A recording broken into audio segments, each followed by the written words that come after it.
What's up, guys? Welcome to A Reseller's Life. My name is Chris. Thank you so much for joining me. In this episode, I'm going to go over the $19,000 in sales I've had the last 31 days and 5 limitations that are preventing me from getting to where I want to be. And I'll just share it with you like a journal entry. So this is what I write down daily in order to help myself improve to where I want to go. So you can see here, I have been doing a very strict time block for probably the last 3 months, meaning I'm listing about 30 items per day on average. That works out to 42 items per day, Monday through Friday. And also, if I may launch them 30 at a time, 7 days a week, if I have other listings from my 2 contractors who are listing for me as well. So right now on eBay, I'm about $4,000 a week in sales. The goal for this store is $12,600 a week in sales. So I'm pacing a little bit slow, and there's a few reasons for that, which I'll get into in this episode, but it's not too far off. I think with a little bit of adjustment, I can get it to where I want to be for this size store, which is about 4,500 a week. So it's a little bit off. My sales are about 10% lower because of a few things that I'm doing wrong that I'm going to share with you guys. And off of eBay, I'm hoping for $2,000 a week in sales on Poshmark and Mercari. And this is separate from the 10 by 10 by 10 model, which is what I go over, which is like the holy grail of reselling, where you have items that sell every day without having the listing. And those items take time. You've got to basically learn how to source those items, figure out the market on that specific item, and then be the only person that's allowed to sell it. It's quite a endeavor to create a product that is truly replenishable and only you can sell it. So I'm just going to share my journey today and go over some different thoughts and ideas. Let's just get straight into it. If you appreciate this type of content, please like, comment, and subscribe. And if you're on iTunes, please help me out and leave a podcast review. Trying to get my podcast off the ground. It's taking a little bit of time, but appreciate everyone's time. Let's get straight into it. Number one, the time blocking for me is pretty strict, meaning I get to work around 8 o'clock in the morning, and from 8 till 10, I'm listing 42 items myself. That's about 21 per hour. I just timed myself again this morning, 43 items in 2 hours. It's very consistent now. And what that includes is actually prep time. So I did the timing again today. It took about 20 minutes to detag everything, wipe everything down. Even though the majority of my items are brand new, it still took some time to really clean them. So 20 minutes of cleaning and prepping and lining everything up. And then in the next hour and 40 minutes, I got 42 listings done, packed, and put away in my storage. And I actually took a picture of it to illustrate to myself what this 42 items finished look like. And the reason why it's 42 items is 5 days a week I list, and my goal is 210 listings per week at $20 profit. That's about $4,000 a week profit. And if I work 50 weeks a year, that's $200,000 net on about $600K in sales. That's how I came up with this. So you guys can see my goal for this store is $12,600 a week in sales.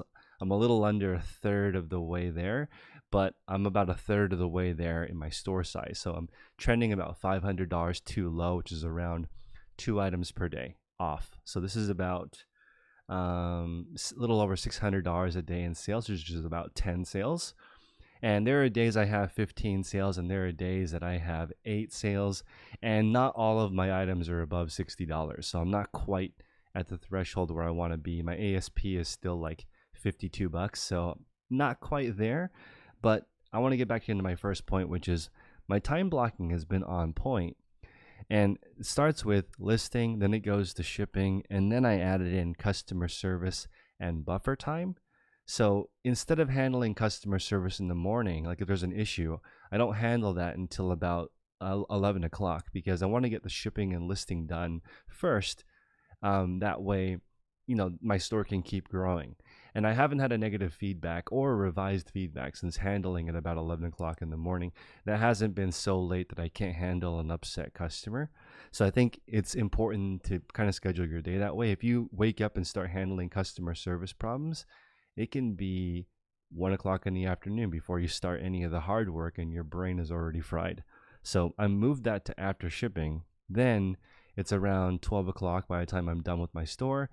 And then I start sourcing, looking for different opportunities, looking for ways to, these are the two things I focus on: new contacts for suppliers, and researching what's going to sell. And the second part is recording how much profit current items are selling for. So I'm basically trying to figure out what am I gonna buy next that's gonna sell, and what am I selling right now that's selling well. So I'm spending the second half of the day working on that. So that's where I'm trying to basically achieve a store that's smaller but sells faster. Right now my sell-through rate is around 20 to 25% per month. But imagine a store where it's 100% sell through a month. Then I would need 4 times less money, or a quarter of the money, to achieve the same goal, right? So you want to think about how much money do you need to reach your goals, how much time you need. And for me, this is a really roundabout way of getting to this point. Sorry, it took me 6 minutes to get to my first tip, which is I get less productive as the day continues. So I'm really on point with listing, really on point with shipping, really on point with customer service.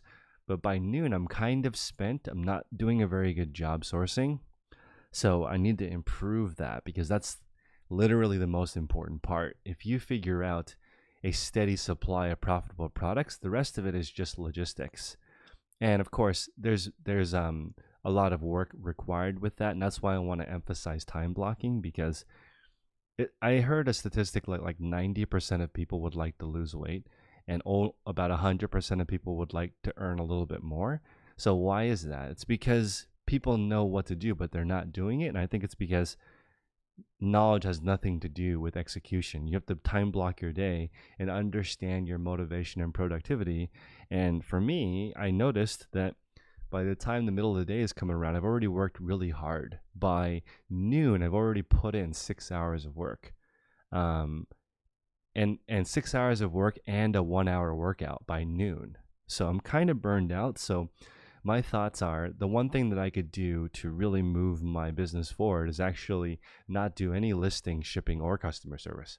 I could just have somebody here do it. The main reason why I'm doing it right now is because I like it, and I can actually reach my personal reselling goal by myself without any help. So that brings me a lot of joy that I can run a $200,000 business by myself. But it's also stupid, because that's not the point of why I'm doing this. I want to be efficient and spend the majority of my time on things only I can do. And the things that only I can do are build the relationships with suppliers. That's extremely difficult to outsource, but the rest of it is not. Having somebody ship for me is not very difficult, especially with my inventory system. They can just print it out and then just match the label with the item, and it's not too difficult. I just like doing it. But again, I gotta start sacrificing things I like to do for things that I need to do just for right now. Once my supply is a little bit stronger, and I would define stronger as in my sell-through rate's a little bit faster, and there's a little bit less variation. So this is going to bring me to number 4, which is I've been timing all my processes, and there's a huge time suck in my business that isn't involved with my main business, which is shoes.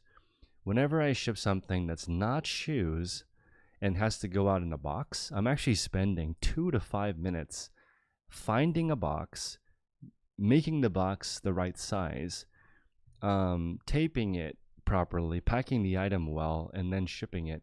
And that's not a good use of time. So what that means, I don't have a procedure for things that are not shoes. So this is like even more motivation to not do anything that requires any taping. So if I'm going to sell something that's not shoes, hopefully it'll fit in a poly mailer or a medium flat rate box that has tape built into it, so that I'm not spending time taping. Even with a tape gun right where I can reach it, I still have to find the box. I don't have a big enough space, or I'm not selling enough different types of items that I have a whole new setup for that type of item. So my system is designed for first class mail, padded flat rate envelopes, and cubic shipping. It's not designed to build boxes. So I just noticed how much time I'm wasting on shipping, and I've been obsessed with timing processes, mainly because this runner Kipchoge broke the 2 hour marathon. I'm not even a marathon runner. I just think it's cool that he was able to break that record. So I've been obsessed with timing things. And so, I noticed a huge time suck for me is taping. So I want to eliminate all things out of my store that require any taping at all. It also saves me the money on just being able to use free USPS shipping supplies. Okay. So now I realize that since I'm currently still going to be shipping and doing all that stuff, I'm just going to move a little bit of sourcing to the beginning of the day. So I think I'm going to spend the first hour of the day at home working on my sourcing before I start listing my 42 items and shipping, because that's on autopilot. I've been doing that for like 3 months now. That habit is already ingrained. So I feel like I'm never too tired to do shipping. It's kind of mindless. It's kind of like TV for me. I can listen to a great podcast and just do some shipping. Many of you listen to my show as your shipping background music, which I'm very grateful for. I would love to be your go-to shipping background music. But that's just, I want to move a more productive activity earlier in the day. So I'm going to move sourcing earlier. Okay, another one is the buffer time. I've talked about this on many episodes. Should you have a whole day where you can catch up? I'm actually going to build in every day there's some buffer time, and it's just the time after shipping. Right now, I'm allocating about an hour for shipping, and I'm done in about half an hour. So I have 30 minutes now every day of buffer time to catch up and fix things that are wrong. But I'm thinking about adding in like an entire hour every single day to catch up on bookkeeping, to make sure that there's no customer service issues, there's no cases open, and just giving myself some room instead of packing my day really, really, really full. This is another thing I thought was very cool from this Olympic runner, Nick Symmonds. He mentioned that he never was like Michael Phelps in a sense that every single minute of every single day was planned. He wasn't like that. He was more like a 90% planned, 10% whatever he wanted.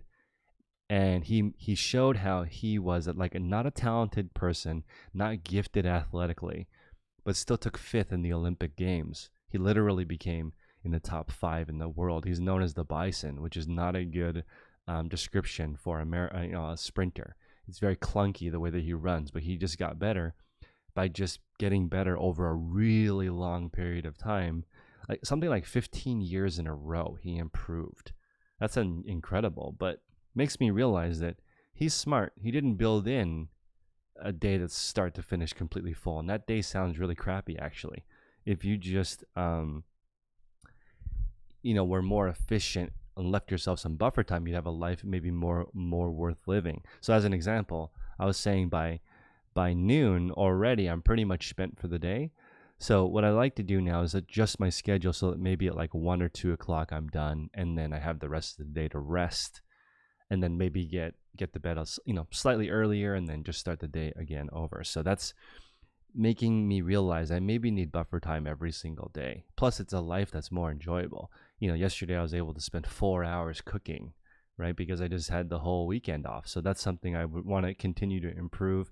I don't want my day to be full of stuff. That's not really the goal for me. I want to have a day that's filled with things I need to do and only I can do, and then rest the rest of the time with friends and family. Okay, so the next one is that there is a huge amount of time suck that comes from not being super emotionally stable.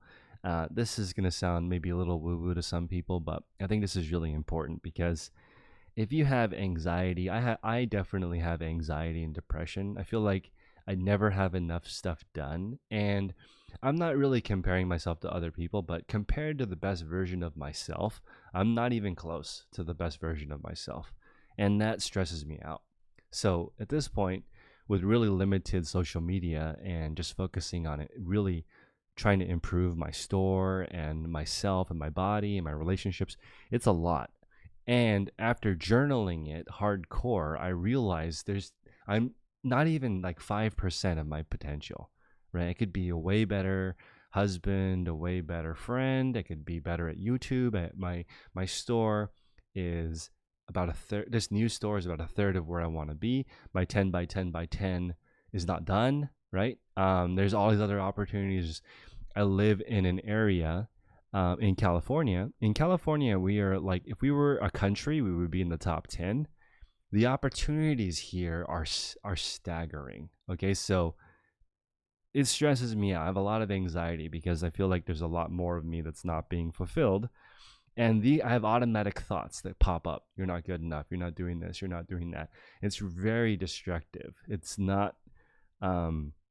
It probably takes up more emotional energy than anything else that I do. So for other people, it may be anger. It may be impulsiveness. At this point, I don't feel super impulsive. If somebody's like, Chris, you can drive across town and get this widget that makes you $500, I'm not gonna get in my car and go do that. I already have my day pretty much planned. I know that's a one-off thing. You can make hundreds of dollars an hour just sitting at home by just developing good relationships with suppliers. Actually, probably thousands of dollars an hour. You don't need to go chasing. So the impulsiveness for me has gone away, but the anxiety, depression, anger, these are automatic responses. As long as you are human, you're going to have these. But what do you do to quell that? So, for example, I am a pretty calm person, but I am kind of triggered by victim mentality. When people say I can't do this, I always think to myself, why not? You seem perfectly capable. You seem like you could do it. You're just so distracted that you can't focus on trying to get it done. And for me, sometimes it makes me angry when I get a question or a comment from somebody that could just Google it. When someone says, hey, what do you think of the Poshmark shipping increase? And they send me a long thing about it. I'm like, shipping rates go up every year. Everyone has the same shipping increase. Let's move on together. That's what I do now. Before, I was like, why are you spending so much time on something that doesn't help you sell more items? It has nothing to do with getting more items in your store, nothing to do with improving your store. Why are you wasting so much time on something you can't control? It used to make me angry, but see, now I have to think of a new way to serve them, which is, okay, when somebody asks me a question, my goal is to answer it as soon as possible and get back to whatever I'm doing, and then make sure to do these pretty much at the end of the day. I'm not going to answer any questions earlier in the day. Why put yourself through that for no reason? Just move that towards the end of the day. And then as far as anxiety and depression, I just really need to have my calendar in front of me. So when these thoughts pop up, like I'm not good enough or whatever, I can just look at my calendar and be like, this is all I can do today. I can't become the best version of myself right now. It's going to take years of practice. Reselling, exercise, relationships. If you guys have had an experience with these things, should be humbling, okay? Because they take a long time to build and they're very easy to destroy. If you have a few cases that you don't take care of customers, you're going to fall below standard and be penalized on eBay. And it takes a long time to get your account back to normal. If you violate someone's trust in real life, you may never be able to fix that, right? It's like that analogy that your relationships and health are like a glass ball and your business is like a rubber ball. If you drop your business, you could probably pick it up. If you drop your family, not really, right? Like if your kid has something that they really, really wanted you to go to and you forgot about it because you were shipping, they're not going to forgive you easily. And if you had a really important engagement that you blew off for something that's especially something not important, or you forgot, or you were just absent-minded, like the most disrespectful thing you can do to that person, you can't fix it. It's going to be scuffed. And then plus you always have that issue of that hanging over your head the rest of the time. So just make sure that you can create the right environment, that you can just be as peaceful as possible as you're trying to achieve these goals. It's very humbling. It takes a really, really long time to improve things. And most people screw up when their habits and environment become stressful, right? Nobody reaches for a cookie when they feel fine. It's when you're stressed, you want to eat a pint of ice cream. That's just, I think it's human and it's normal. So it's just doing your best to reduce this and having some kind of outlet for it. So right now, when I'm feeling anxious or depressed, I just look at my schedule, I look down, see what I've already done for the day. It's pretty cool looking at your progress and recognizing that it's going to take a long time. It takes millions of gallons of fuel to get out of the atmosphere or to change a habit. It's insanely difficult.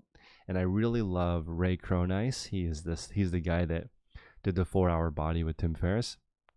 When he was helping Penn Jillette lose weight, he told Penn Jillette, this will be the hardest thing you ever do. Changing your eating habits will be the hardest thing that you do. And for Penn Jillette, it was a sigh of relief because everyone was like, what's wrong with you? All it is just eating less and exercising more his whole life, and he never lost any weight. But when Ray told him, this is going to be the hardest thing you ever do, it's going to take every ounce of your energy to change your eating habits, he recognized how powerful that is. And for me, that's how I feel. I don't like saying things are hard or easy, but I will say it takes an enormous amount of energy to change your habits and your activities. So when somebody says, I had to shout out one of my Patreon members this morning when she said she was going to list 5 items more per day. And I asked how, and she didn't have an answer for me. So I put her on the spot. I'm like, you don't accidentally list 5 items more per day. That's a lot. At your pace, that's an extra half an hour to an hour of listing. Where does that half an hour come from? What are you doing differently? You can't just say that. You have to figure out a way and a plan and execute and then report back on what did you do differently, right? So sometimes we write down what we want, but we don't write down the action plan, or we don't change the habits to improve it. And right now, at least for me, I have habits that create anxiety. And mainly it's caused from not planning enough, because I can become the best version of myself. It just takes time. Okay, so everyone that's listening, you can become the best version of yourself. It just takes longer than you think. And I hate to say this, but I'm going to say it anyway. I think it's hard. I'm going to use that word hard because changing your habits is the most meaningful thing you can do. If instead of going for a cheeseburger, you ate a salad, that's like a net 1,000-calorie difference. It's such a ridiculous difference. Imagine if you were stressed out and you had to eat lettuce, right? It would completely change your thing. So that's all I'm saying is you have to replace the thoughts of anxiety and depression with a different action plan, because it's going to happen. There's no way. As long as you're human, as long as you spend any time inside your own head, which we have the gift or the curse of being able to spend time in our own head, these thoughts are going to come up and suck our time away. So just think of a way to get that out of your system, whether it's a walk, going for a stretch. If you guys want to follow me on Instagram, my most previous post is one on the 10 tips or a 10-tip strategy that you can do every single day to improve your store. It's like a challenge that you want to do every single day. That's the fundamentals of my YouTube channel. So if you want to go there and you want a printed version of that, you can buy it on my eBay store for $12, or you can click the link below and get it, or you can leave a review on iTunes and then email me and I'll send it to you for free. That's just my way of thanking you for supporting my channel. And then finally, this episode and all my episodes are sponsored by my reseller field guide. So I would appreciate it if you guys pick that up. It's $35 and it includes all of my information A to Z on how to build a resale business. That just helps me continue to build the channel. And I'm going to actually improve that over the next couple of months and include little printouts. So basically like a training manual for each one of those, a little bit in greater detail. My course is just an overview, but I'm going to get into the nuts and bolts of exactly how I do it, because that's why a lot of people watch this channel. So appreciate your time. Everyone have a wonderful week, and I'll see you guys tomorrow. Take care.